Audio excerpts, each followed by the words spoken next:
Lok Sabha speaker పదవి ఎవరికి దక్కుతుంది అనే చర్చ మొదలవుతుంది.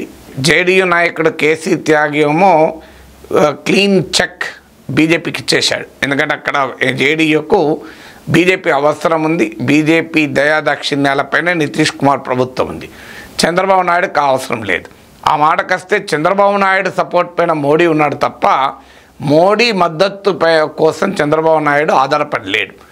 ఈ పొలిటికల్ రియాలిటీలో ఉన్న తేడా వల్ల లోక్సభ స్పీకర్ అని చర్చ రావడంతోనే ఆగమేఘాల మీద జేడీయూ స్పందన ఏంటంటే ఇది బీజేపీకే దక్కుతుంది కదా, బీజేపీ పెద్ద పార్టీ కదా, ఎన్డీఏ అధికార కూటమిలో ఏది పెద్ద పార్టీ అయితే ఆ పార్టీకే దక్కుతుంది కదా అని వ్యాఖ్యానించారు. మరి ఎన్డీఏ వాజ్పేయి టైంలో ప్రభుత్వం ఏర్పాటు చేసినప్పుడు కూడా పెద్ద పార్టీ బీజేపీయే. ఎందుకు మరి లోక్సభ స్పీకర్ తెలుగుదేశానికి ఇచ్చారు? దీనికి ఆన్సర్ ఉండాలి కదా.